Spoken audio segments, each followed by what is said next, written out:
Hello everyone, I welcome to all of you to the wonderful session. Today we will discuss again 25 questions for MCQ series जो हमने शुरू की है उसका आज 5वां सेशन है। लगातार हमने 4 सेशन कवर कर लिए हैं। अगर अभी तक आपने पिछले सेशंस नहीं देखे हैं उनको ज़रूर लगाएं। हमने वो सभी क्वेश्चंस को कवर करने की कोशिश की है जो बार बार एग्ज़ाम से पूछे जाते हैं, रिपीटेडली किसी न किसी एग्ज़ाम में पूछे गए हैं। शुरू करते हैं आज का सेशन। उससे पहले कुछ बातें कर लेते हैं कि अगर कोई भी क्वेश्चन आप अटेम्प्ट कर रहे हो तो पहले खुद से ट्राई करने की कोशिश करें। अगर वो हो पा रहा है तो आप प्लस मार्क दें खुद के लिए, अगर नेगेटिव में अटेम्प्ट हो रहा है तो माइनस मार्क दें और अन अटेम्प्ट के लिए 0 मार्क दें और ख़ुद को इवेलुएट करें। आप अपना स्कोर जो है वो कमेंट सेक्शन में भी शेयर कर सकते हैं। सेशन कैसा लगता है ज़रूर बताएं और हमारी मेहनत अगर काम में आ रही है, कुछ भी हेल्पफुल लग रहा है कंटेंट, तो आप सेशन को लाइक ज़रूर करें। शुरू करते हैं पहले क्वेश्चन से। Which of the following fungi responsible for causing late blight in potato. Potato के अंदर लेट ब्लाइट के लिए रिस्पॉन्सिबल फंजाई कौन सा है? इस डिजीज़ को आयरिश फेमाइन ऑफ पोटैटो के नाम से भी जाना जाता है। तो ये डिजीज़ होती है वो होती है फाइटोप्थेरा इन्फेस्टेंस फंगस के कारण। अब ये राइजोक्टोनिया सोलेनी है, इससे क्या होता है? इससे पोटैटो के अंदर ब्लैक स्कर्फ डिजीज़ होती है, black scarf disease. Fusarium wilt के लिए जाना जाता है, वर्टिसिलम भी विल्ट में होता है, लेकिन ये सब स्पीशीज़ दे रखी है, उसकी वजह से डायलिया आंसर चला जाएगा इसका कि डायलिया में विल्टिंग करता है। मूव करते हैं नेक्स्ट क्वेश्चन की तरफ। A and B can complete a task in 12 days. A और बी 12 दिन में काम कर रहे हैं, बी एंड सी 15 डेज में, A and C 20 डेज में। How many days will be take to complete the task alone? B अकेला उस काम को करने में कितना टाइम लेगा? हमने पहले से सोच रखा था कि एग्रीकल्चर वाली पार्ट के साथ साथ आपका क्वांट भी साथ में चलेगा, क्योंकि बहुत सारे बच्चों को दिक्कत आ रहा था, कमेंट आ रहा था कि सर क्वांट नहीं हो पा रहा उतना। तो हम रोज़ रोज़ कुछ ना कुछ क्वेश्चन के रूप में कॉन्सेप्ट लेके आएंगे, उसको एवेल्युएट करेंगे, अच्छे से समझेंगे ताकि आपका ये कॉन्सेप्ट बेहतर हो सके और आप एग्ज़ाम में अच्छा कर सकें। इस क्वेश्चन की तरफ मूव करते हैं। तो बोल रहा है कि ए और बी जो कोई काम है उसको कंप्लीट कर रहा है 12 डेज में। फिर बी और सी के बारे में बताया, 15 दिन में कर रहा है, और ए और सी जो है वो 20 दिन में कर रहा है। इनका एलसीएम हो जाएगा कितना? इससे टोटल वर्क आ जाएगा। तो इसका एलसीएम हो गया 60, तो 12 से कट गया 5 बार, ये 4 बार और ये 3 बार। चूँकि यहाँ पर हर एक कैंडिडेट 2 बार है, ए 2 बार है, बी 2 बार है और सी भी 2 बार है। ये सेम क्वेश्चन हमने पहले या दूसरे सेशन में भी किया था एग्जैक्ट इसी पैटर्न पे। तो क्या होगा? वर्क डबल हो जाएगा। ये इनकी क्या होगी? एफिशिएंसी होगी, एफिशिएंसी होगी। तो हमको क्या चाहिए कि बी कितना टाइम लेगा, बी के बारे में चाहिए। तो बी एक इसमें है एक इसमें है, इन दोनों को ऐड कर देंगे, ये निकाल देंगे इसमें से। तो ये कितना आएगा? 5 और 9 हो गया, 9 में से 3 गया तो 6 आ गया, यानी कि बी की एफिशिएंसी कितनी आ गई? 6। तो टाइम टेकन बाय बी कितना हो जाएगा? बी के द्वारा लिया गया टाइम। टोटल वर्क 16 × 2 अपॉन 5 और 9 में से 3 गया था तो 6 बच गया था। तो ये कितना आ जाएगा? 20। ऑप्शन में यहाँ पे टाइपिंग में मिस्टेक हो गया, इसका आंसर हो जाएगा first. Move to the next question. Which is the critical stage of growth? मतलब कौन सा क्रिटिकल ग्रोथ स्टेज है किसके लिए? इरिगेशन के लिए इन वीट। वीट के अंदर कौन सा क्रिटिकल स्टेज है? तो सबको पता CRI होता है, क्राउन रूट इनिशिएशन। अगले क्वेश्चन की तरफ मूव करते हैं। विच soil property is most limiting for phosphorus availability in acidic soil? Acidic soil के अंदर फॉस्फोरस की अवेलेबिलिटी लिमिट करने वाला कौन सा फैक्टर है? कौन सा फैक्टर रिस्पॉन्सिबल होता है इसके लिए? तो cation exchange capacity. Cation exchange capacity का इसमें कोई बड़ा रोल नहीं होता है, CEC। तो ये आंसर नहीं होगा। जब एसिडिक सॉइल होती है तो एसिडिक सॉइल में क्या होता है? pH लो रहती है तो हाई सेलिनिटी भी आंसर नहीं जाएगा। सेलिनिटी ज़्यादा होगी तो pH ज़्यादा होगी। ऑर्गेनिक मैटर का इसमें कोई रोल नहीं है। अब एक ही ऑप्शन बचा, फिक्सेशन बाय आयरन और एल्यूमिनियम। ऐसे अपन क्वेश्चन को ऑप्शंस को एलिमिनेट करके भी आंसर तक पहुंच सकते हैं। तो आयरन के द्वारा जो होता है फॉस्फोरस का फॉस्फेट के रूप में क्या हो जाता है, फिक्सेशन हो जाता है। इसका आंसर हो जाएगा second. A train 300 metre long travelling at 90 kilometre per hour crossed a platform in 15 seconds. What is the length of platform? Suppose that this is the train. The length of the train is given in the question is 300 meter and the speed of the train is given 90 kilometer per hour. First, now question is asking about that cross that platform in 15 seconds. Suppose that is the platform which is crossed by train. Length of the platform, suppose that L.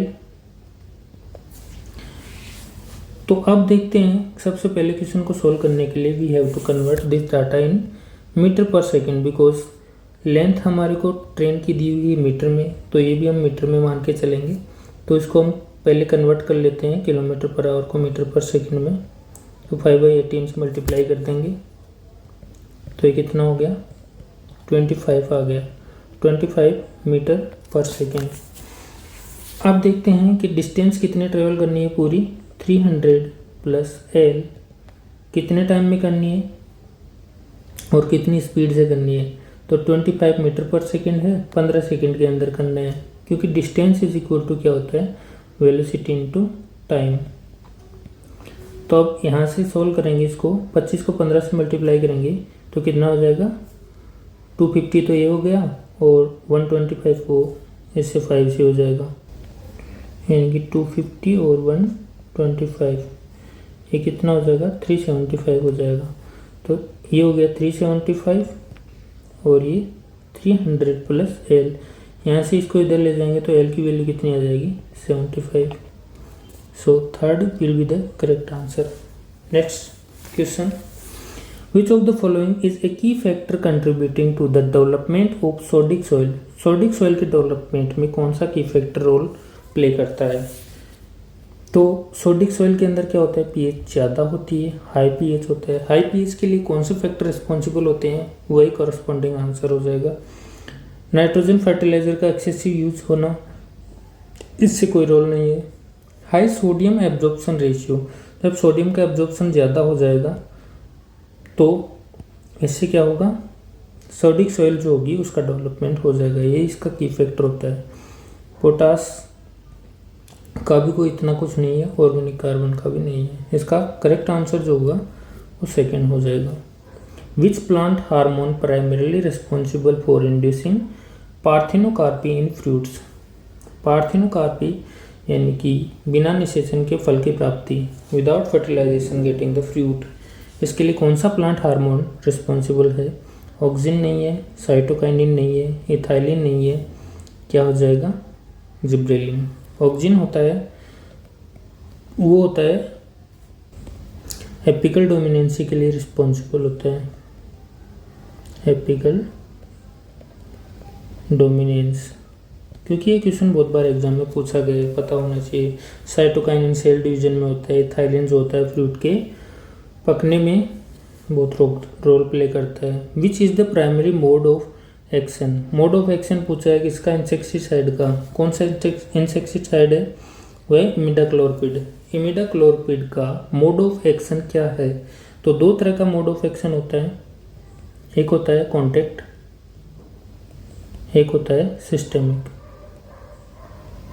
तो contact तो इसका मतलब हुआ ये कोई plant है, जैसे मान लो कि ये कोई प्लांट है, इसकी ये लीव्स हैं,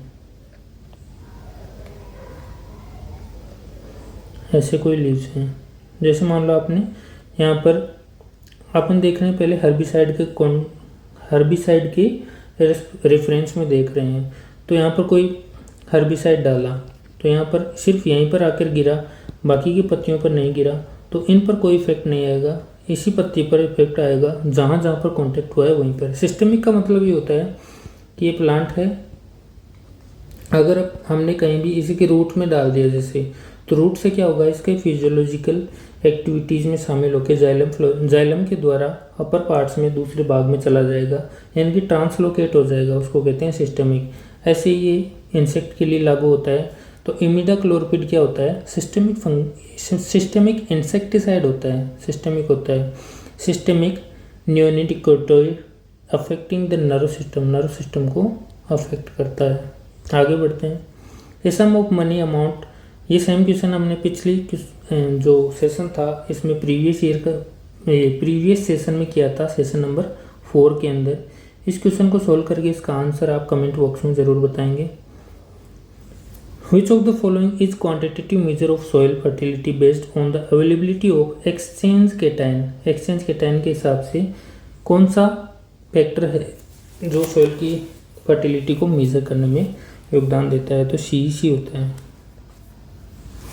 cation exchange capacity. Which disease in sugar is caused by bacterium Xanthomonas albilineans? तो कौन सा डिजीज होता है इस बैक्टीरियम के द्वारा? तो रेड रोट तो नहीं होता है, कोलेटोट्राइकम फ्लेक्टम से होता है, लीफ स्केल्ड होता है वो इसी से होता है, स्मट भी नहीं होता है, गमोसिस भी नहीं होता है। What is the primary source of boron deficiency? Boron deficiency का प्राइमरी सोर्स क्या है, कौन सी सॉइल के अंदर? एल्कलाइन सॉइल के अंदर। तो एल्कलाइन सॉइल जो बनती है वो कैल्शियम कार्बोनेट से बनती है, तो कैल्शियम कार्बोनेट जो है फिक्सेशन कर लेता है बोरॉन का, तो इसलिए अवेलेबिलिटी कम हो जाती है। तो इसका आंसर सेकंड हो जाएगा। A pipe can fill a tank in 8 hours, मतलब एक पाइप जो है किसी टैंक को 8 घंटे में भर रहा है, दूसरा पाइप जो है उसको खाली कर रहा है 12 घंटे के अंदर। If the tank is 1/3 full, both pipe are opened, how long will it take fill the tank completely? Same question हमने पिछले सेशन में किया था, एक बार फिर से करते हैं इसको। कॉन्सेप्ट को बहुत बारीकी से समझना, क्वेश्चन का सॉल्यूशन देखने से पहले एक बार खुद से ट्राई ज़रूर करना ताकि आपका क्वेश्चन कॉन्सेप्ट बिल्डअप हो सके। तो बोल रहा है कि ए टैंक जैसे मान लो ए फुलफिल कर रहा है तो इसको प्लस मान लेता हूँ, बी खाली कर रहा है तो माइनस मान लेता हूँ। तो ए जो है 8 घंटे में भर रहा है और बी खाली कर रहा है कितने, 12 घंटे के अंदर। टोटल वर्क कितना हो जाएगा, एलसीएम ले लो, तो 24 ले लेते हैं, तो ये हो जाएगा 3 प्लस का और ये माइनस का 2। तो इनकी जो टोटल एफिशिएंसी होगी, कंबाइंड एफिशिएंसी होगी, वो कितनी आ जाएगी, कंबाइंड एफिशिएंसी आ जाएगी +1। यानी कि 1 घंटे में, जैसे मान लो कि 24 लीटर की टंकी है तो 1 घंटे में कितना, 1 लीटर पानी भरा जाएगा। ये टोटल वर्क हो गया।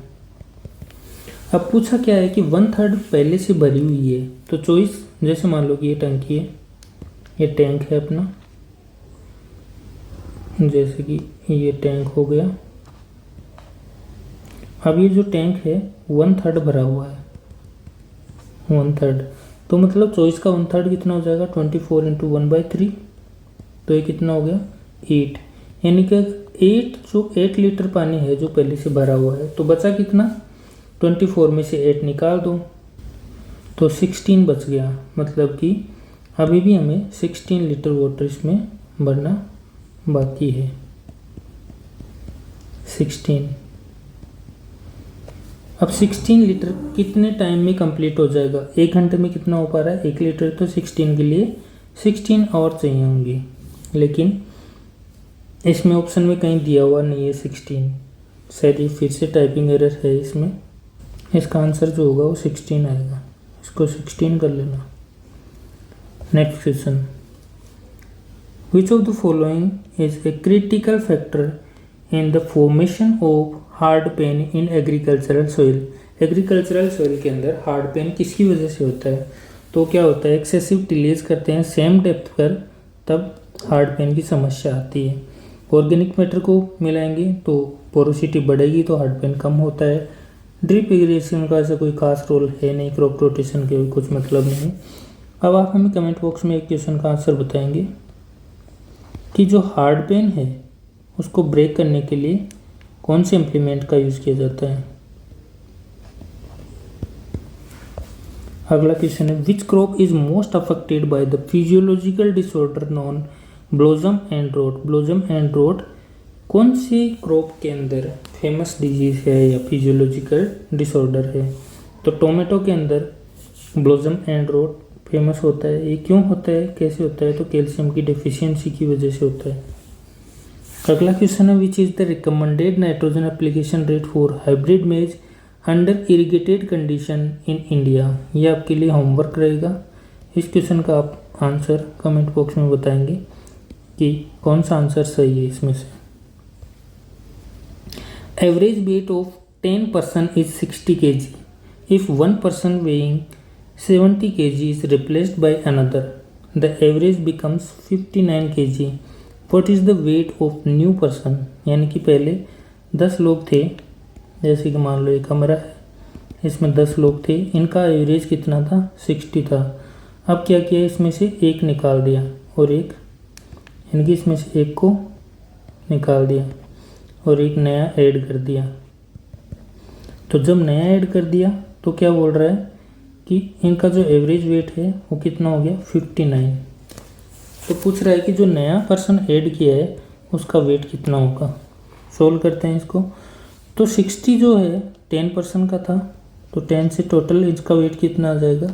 600।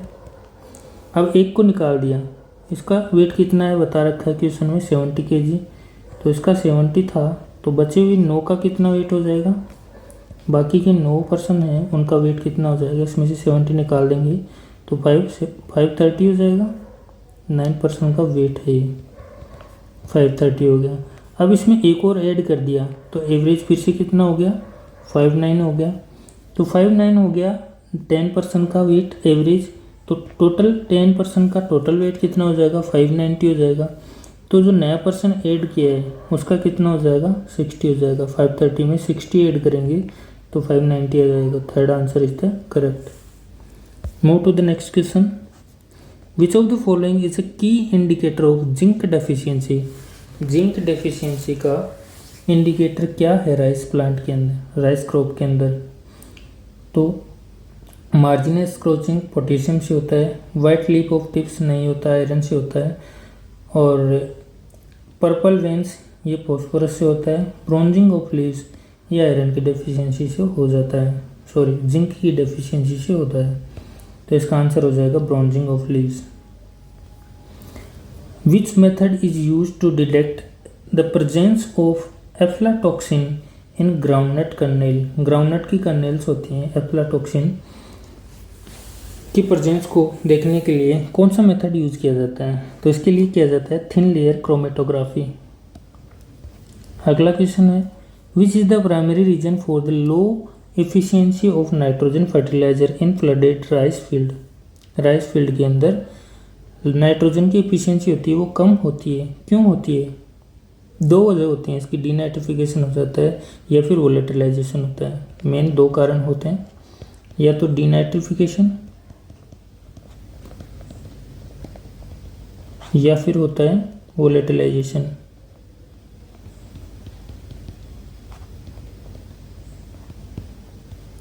तो नाइट्रेट का क्या होता है? डीनाइट्रिफिकेशन हो जाता है, और अमोनिकल जितने भी होते हैं उनका क्या हो जाता है? Volatilisation.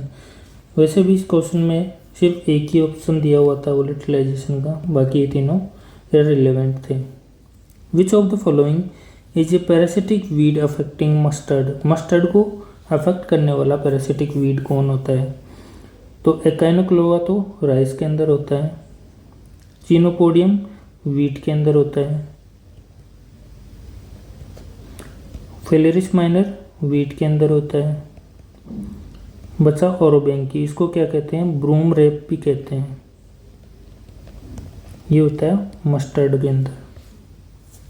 What is the primary advantage of using Neem coated urea over conventional urea?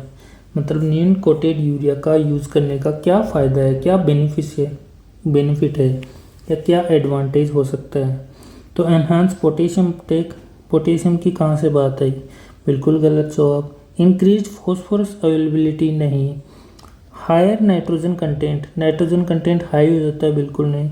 Slow release fertilizer में कन्वर्ट हो जाता है, इसलिए स्लो नाइट्रोजन रिलीज करेगा। Second answer is the correct. Which is the following a biological control agent used against soil borne fungal pathogen. Soil borne fungal pathogen होते हैं, उसको control करने के लिए कौन सा बायो कंट्रोल एजेंट यूज़ किया जाता है?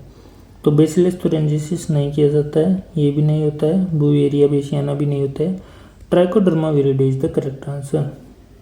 विच cropping system is the most effective in reducing soil erosion on sloping land? जैसे मान लो स्लोपिंग लैंड है, तो इसके अंदर क्या पूछ रहा है कि कौन सा मेथड होता है वो रिड्यूस करेगा सोइल इरोजन को। तो मोनोक्रॉपिंग, एक ही क्रॉप को बार बार उगाने से सोइल इरोजन कंट्रोल नहीं होगा यहाँ पे, क्योंकि ये स्लोपी की बात कर रहा है, तो स्लोपी कुछ स्पेशल करना पड़ेगा। रिले क्रॉपिंग का कोई रिलेवेंस नहीं है, मिक्स क्रॉपिंग नहीं होगा। स्ट्रिप क्रॉपिंग का क्या मतलब है? दो तरह की क्रॉप उगाई जाते हैं स्ट्रिप्स के फॉर्म में। ये पहली स्ट्रिप्स हो गई, फिर दूसरी स्ट्रिप आ जाएगी दूसरी क्रॉप के लिए, फिर अगेन वही क्रॉप आ जाएगी। ऐसे एक इरोजन परमिटिंग क्रॉप होती है और एक इरोजन रेजिस्टिंग क्रॉप होती है, वो होती है strip cropping. Second answer is the correct. Which physiological process is most affected by water stress during the antithesis stage in serial? Antithesis stage का मतलब क्या होता है? एंथेसिस स्टेज का मतलब होता है जब पोलन ग्रेन होता है ना, पोलन ग्रेन का डेhiscence होता है, यानी कि बाहर निकलते हैं, उसकी बात हो रही है। तब अगर वाटर की डेफिशिएंसी हो जाएगी तो पोलन ग्रेन पर इफेक्ट पड़ेगा, फोटोसिंथेसिस पर इफेक्ट नहीं आएगा, रूट इलैंगेशन पर कोई इफेक्ट नहीं आएगा, नाइट्रोजन एसिमिलेशन पर भी कोई इफेक्ट नहीं पड़ेगा, पोलन की वाइबिलिटी होगी उस पर इफेक्ट पड़ेगा। आज का सेशन इतना ही था। आप हमें कमेंट करके ज़रूर बताइए सेशन कैसा लगा। अगर सेशन अच्छा लगा, हेल्पफुल लगा, तो आप सेशन को लाइक ज़रूर करें और अपने दोस्तों के साथ ज़रूर शेयर करें। सब्सक्राइब करना ना भूलें। Thank you.